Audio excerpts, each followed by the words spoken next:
Hello hi friends, welcome to இது நாரவாய். இந்த வீடியோவில் நம்ம என்ன பார்க்க போகிறோம் அப்படின்னு பார்த்தோம்னாக்கா, நேற்று பொங்கல். ஸோ நேற்று வந்து பார்த்தோன்னாக்கா கங்குவா டீம் ஒரு அப்டேட் விட்டுருந்தாங்க. அதாவது நாளைக்கு ஒரு அப்டேட் இருக்குது அப்படின்ட்டு விட்டுருந்தாங்க. ஸோ என்ன அப்டேட் அப்படின்னு நம்ம வந்து நம்ம என்ன வேணா டூ இயர்ஸாக வந்து பார்த்தோன்னாக்கா மூவி வந்து பார்த்தோன்னா அப்டேட் நமக்கு இன்னொரு ஆகலை. ஏன்னா மூவி அனௌன்ஸ்மெண்ட் பண்ணி 2 இயர்ஸ் கிட்ட ஆக போகுது. ஸோ அது வந்து பார்த்தோன்னாக்கா நமக்கு இன்னமும் ஒரு அப்டேட் வரல. ஒரு ஃபர்ஸ்ட் லுக் ஆகட்டும், ஒரு டீசர் ஆகட்டும். ஃபர்ஸ்ட் வந்து டீசர் மாதிரி விட்டாங்க, பட் அதுக்கப்புறம் வந்து பார்த்தா நமக்கு எதுவும் அப்டேட் இல்லை. ஸோ அதுமாதிரி வந்து பார்த்தா நாளைக்கு அப்டேட் இருக்கு 11:15 அப்படின்னு சொல்லிட்டாங்க. ஸோ அதே மாதிரி என்ன ஒருவேளை ஃபர்ஸ்ட் லுக்கில் மேபி ஒரு டீசர் ஆகுமா, இல்லை ஒரு சிங்கிள் எண்ணிக்கை அனௌன்ஸ்மெண்ட் பண்ணுறாங்க, இல்லை ஏதாவது ஒரு அப்டேட் ஏதாவது அந்த மாதிரி எதாவது இருக்குமா. நம்ம கடைசியில் அவங்க இன்னைக்கு என்ன விட்டுருக்காங்க அப்படின்னு பார்த்தோம்னாக்கா, நமக்கு ஒரு பிக்கு மட்டும் விட்டுருக்காங்க செகண்ட் லுக் மாதிரி. அதுதான் வந்து பார்த்தோன்னா இருக்குது. அதில் ஒன்று வந்து பார்த்தோன்னாக்கா கங்குவா அந்த லுக்கில் வந்து பார்த்தோன்னாக்கா இருக்காரு, பின்னாடி ரெக்கெல்லாம் வச்சுக்கிட்டு. ஸோ அதுக்கு மேலே வந்து பார்த்தோன்னாக்கா இந்த ப்ரெசென்ட்ல நடக்கிற மாதிரி வந்து பார்த்தோன்னா ஒரு லுக் மாதிரி இருக்காரு.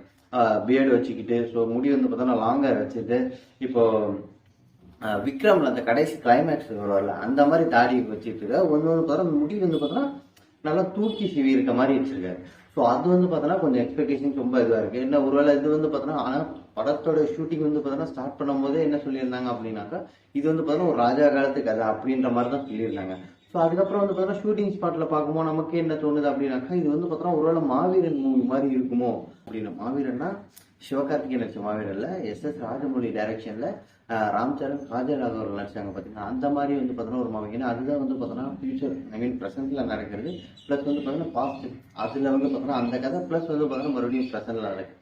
அந்த மாதிரி காமிச்சிருப்பாங்க. ஃப்ளாஷ்பேக் மட்டும் ராஜா காலத்துக்கு அதை மாதிரி காமிச்சிருப்பாங்க. அதே மாதிரி வந்து பார்த்தோன்னாக்கா இவங்க இந்த கார்த்தி நடிச்ச காஷ்மராவும் அதே மாதிரி தான் ப்ரெசென்ட்ல நடக்கும். ப்ளஸ் வந்து பார்த்தோன்னா பாஸ்ட்ல வந்து பார்த்தோன்னாக்கா என்ன நடந்திருக்குமோ, ஒரு ராஜா காலத்து கதை. ஏன்னா நயன்தாரா கார்த்தி அதில் ஒரு இது இருப்பாங்க. ஸோ அந்த மாதிரி நடந்துருக்கும். இந்த மாதிரி தான் வந்திருக்கு. அது வந்து பார்த்தோன்னா ஃபர்ஸ்ட் அந்த ஷூட்டிங் ஸ்பாட் பிக் வாங்கும்போதே நமக்கு எல்லாருக்குமே வந்து பார்த்தோன்னா தெரிஞ்சிடும், என்னடா இது கங்குவா ஷூட்டிங். ஏன்னா அது வந்து ராஜா காலத்து கதை அந்த மாதிரி தான் இன்ட்ரோவே பண்ணாங்க. பட் ஆனால் வந்து பார்த்தோன்னா பிரச்சனை அப்பயே நம்ம எல்லாருக்குமே ஒரு மைண்ட் செட் வந்துருச்சு. ஒருவேளை இது வந்து பார்த்தோன்னா இதுலேருந்து இப்படி இருக்குமோ, ஒருவேளை அதுலேருந்து அப்படி இருக்குமோ அப்படின்ட்டு எல்லாம் ஓகே. பட் ஆனால் இந்த பிக் வந்து பார்த்தோன்னா ஒரு டிசைனர் பிக்காக தான் வரும், ஒரு ரியாலிட்டி பிக்காக அந்த மாதிரி விடல. கீழே வந்து பார்த்தோன்னா அந்த கங்குவா ஸ்டில் இருக்குது, மேலே வந்து பார்த்தோன்னா ஒரு கை தூக்கிட்டு இப்படி நிற்கிற மாதிரி ஸ்டில் இருக்குது.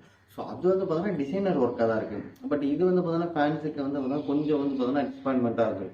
ஏன்னா அவங்க ரொம்ப எதிர்பார்த்துருப்பாங்க. பட் இது என்ன இது, ஏன்னா அது ஆல்ரெடி வந்து பார்த்தோன்னா ஒரு ஃபேன்ஸ் மீட் அப்போ வந்து பார்த்தோன்னா ஒரு அந்த கையில் ஃபுல்லாக டேட்டோ குத்துன பீக்லாம் கூட வந்துருக்கு. அதெல்லாம் மறந்து அவரால் இன்னும் கங்குவா லுக்லேயே தான் இருக்காரு அப்படின்ற மாதிரி. ஸோ அது வந்து பார்த்தோன்னா இன்னமும் நமக்கு வந்து பார்த்தோன்னா ஒரு டிசப்பாயின்மெண்ட் அப்படின்னே தான் சொல்லணும். சூர்யா ஃபேன்ஸ் என்ன தான் அவங்களுக்கே வந்து பார்த்தோன்னா இது ஒரு டிசப்பாயின்மெண்ட்டாக தான் இருக்கும். ஏன்னா அவங்க வந்து பார்த்தோன்னா ஒரு எதிர்பார்த்தது என்னன்னா இன்னும் ஒரு ரியாலிட்டி இல்லை, ஏதோ ஒரு டீசர் மாதிரி விட்டுருப்பாங்க அப்படின்ற மாதிரி தான் இது பண்ணேன். பட் இப்போ வந்து பார்த்தோன்னா இந்த பிக் வந்து பார்த்தோன்னா கொஞ்சம் ஏமாற்றமாக தான் வந்துடும்.